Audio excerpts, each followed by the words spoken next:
السلام علیکم students, welcome back to Anfal institute of health science Lahore.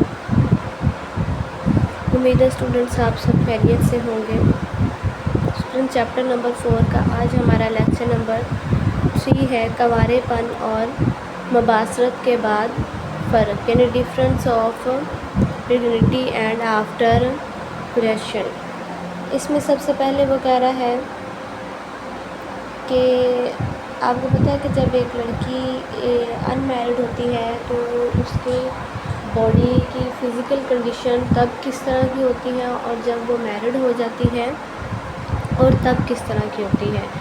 Totally جو ہے نا وہ آفٹر میرج اس کی جو باڈی کی کنڈیشن ہے، اس کے انٹرنل آرگنز، اس کی باڈی کی جو بھی فزیولوجی ہے وہ اوور آل جو ہے نا وہ چینج ہو جاتی ہے، ٹھیک ہے۔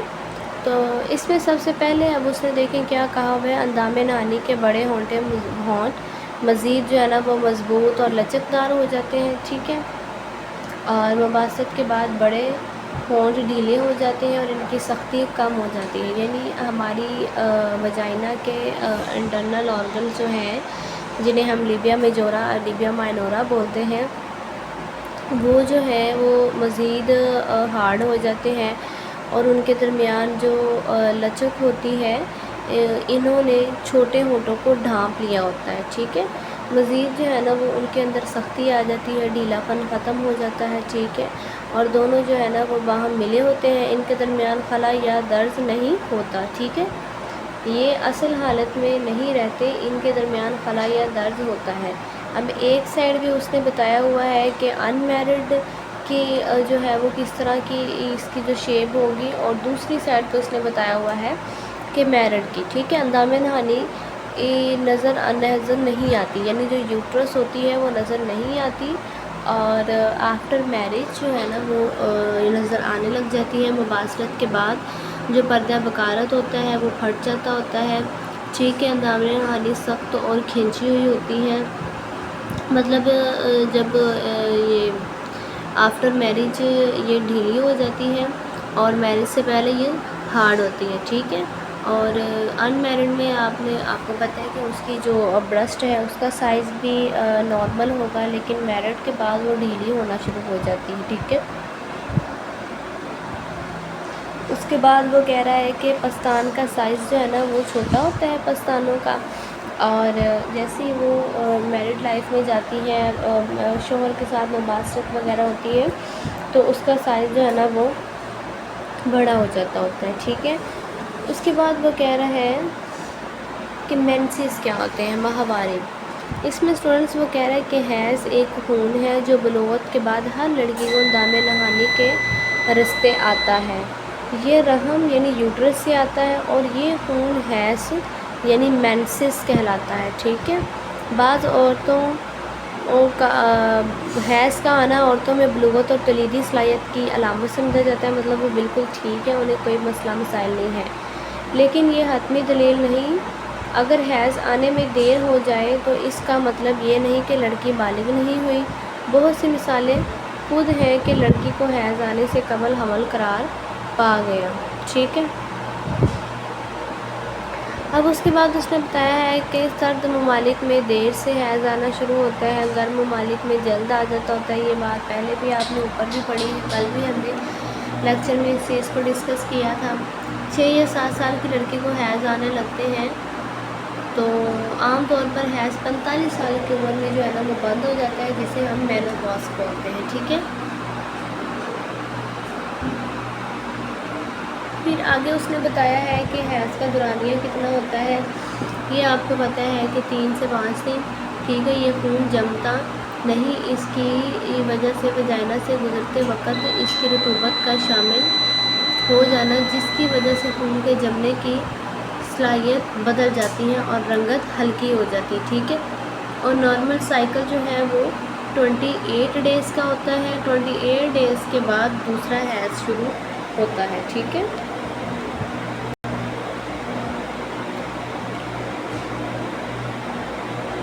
نیکسٹ اب آگے دیکھیں اس نے کیا بتایا ہوا ہے کہ اگر حیض کا دورانیہ 3 سے 5 دن کی بجائے 7 دن تک ہو تو کوئی تشویش کی بات نہیں، یہ نارمل صورتحال ہو سکتی ہے، ٹھیک ہے. لیکن اگر اس سے زیادہ دن ہو جائے تو پھر آپ کو جو ہے نا وہ اپنے ڈاکٹر سے رجوع ضرور کرنا چاہیے. اس کے بعد وہ کہہ رہے ہیں کہ بعض عورتوں میں خون جمع ہوا ہوتا ہے اور ساتھ جھلیاں یا لوتھڑے خارج ہوتے ہیں. یہ ایک غیر صحت مند علامت ہے. جب حمل قرار پا جاتا ہے تو حیض آنا بند ہو جاتا ہے اور عورتوں میں یہ بندش دوران رضعیت برقرار رہتی ہے. حیض کا اخراج ایسٹروجن اور پروجسٹرون کے زیر اثر ہوتا ہے. یعنی کہ آپ کو پتہ ہے کہ جب ایک لیڈی پریگننٹ ہو جاتی ہے تو اس کے پیریڈس جو ہے نا وہ بند ہو جاتے ہیں، ٹھیک ہے. اور اس کا جو اخراج ہوتا ہے وہ ایسٹروجن اور پروجسٹرون کے زیر اثر ہوتا ہے، ٹھیک ہے. پھر وہ کہہ رہا ہے کہ حیض کے ساتھ پہلے روز اندرونی جھلی یعنی اینڈومیٹریم اور بیضہ یعنی اووم خارج ہوتا ہے، ٹھیک ہے. حیض بند ہونے کا جو سلسلہ حمل کے قرار پانے سے شروع ہوتا ہے وہ زچگی کے بعد کچھ عرصہ بعد ختم ہو جاتا ہے اور دوبارہ حیض جو ہے نا وہ آنا شروع ہو جاتا ہوتا ہے، ٹھیک ہے. اسی طرح سے جو ہے نا وہ اووم اور سپرم مل کر جو ہے وہ فرٹیلائز ہو جاتے ہیں تو فلوپین ٹیوب سے رحم داخل ہوتا ہے تو اینڈومیٹریم اس کو قبول کر لیتی ہے اور ایک سلسلہ جو ہے نا وہ شروع ہو جاتا ہوتا ہے. اب یہ اس نے بتایا کہ فرٹیلائزیشن جو ہے نا وہ کس طرح سے شروع ہوتی ہے، ٹھیک ہے.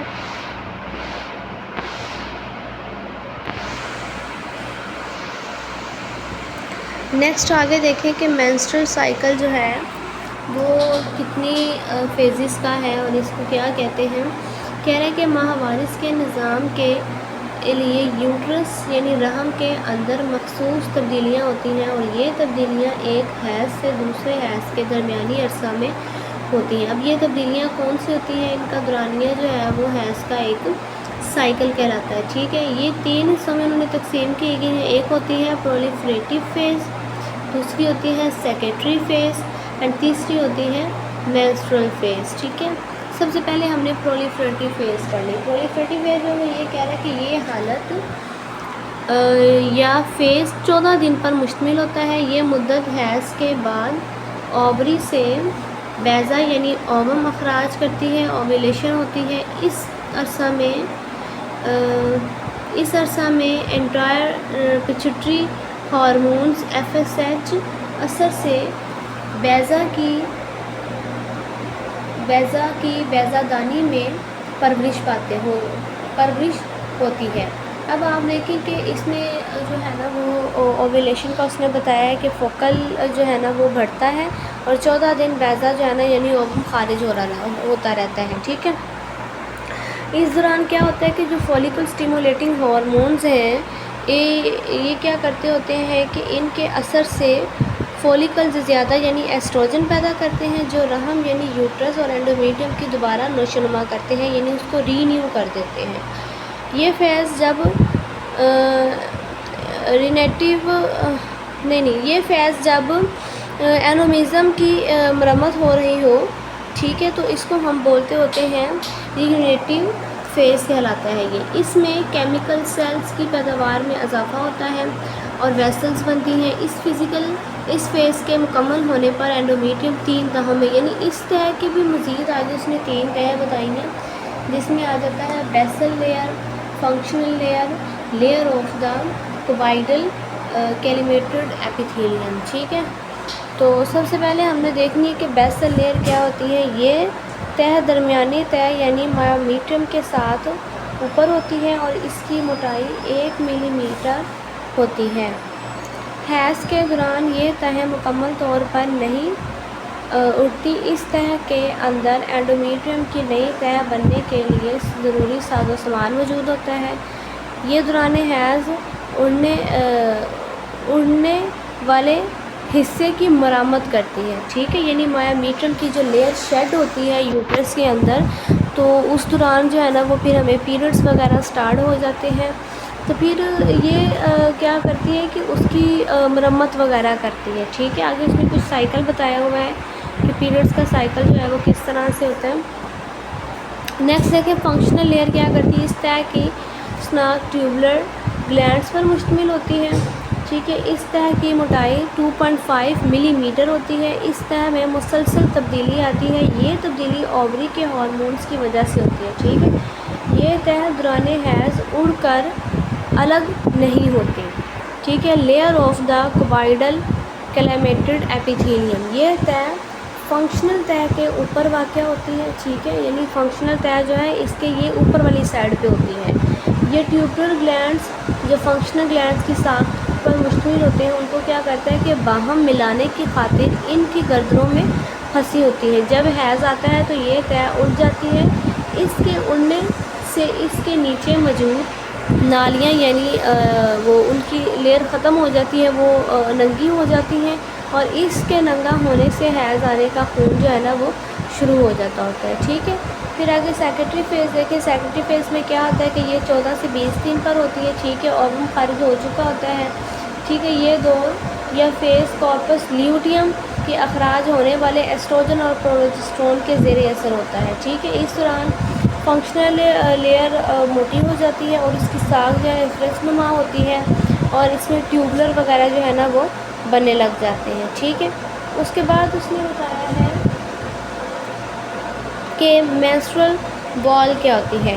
یہ فیز حیض کے دورانیہ کا آخری فیز ہوتا ہے۔ ٹھیک ہے، یعنی اس کو ہم جو ہے نا وہ یہ ہوتی کس میں ہے کہ اس فیز میں لیوٹینائزنگ ہارمون جو ہوتے ہیں اس کی کمی ہوتی ہے، اس کی وجہ سے جو ہے نا وہ کارپل لیوٹیم کی جو نشو و نما جو ہے نا اس کی گروتھ جو ہوتی ہے وہ رک جاتی ہے۔ ٹھیک ہے، پروجسٹرون کم ہو جاتا ہے، اینڈومیٹریم گلنے لگتی ہے، رحم سے اینڈومیٹریم کی نچلی تہ یعنی فنکشنل لیئر کے نیچے سے تہ اڑ جاتی ہے، اور خون کی نالیاں ہونے سے اس بہاؤ میں اینڈومیٹریم اور اووم کا اخراج جو ہے نا وہ شروع ہو جاتا ہے۔ ٹھیک ہے، تو یہ تھی اس کی مینسٹرول سائیکل کی 3 لیئرز۔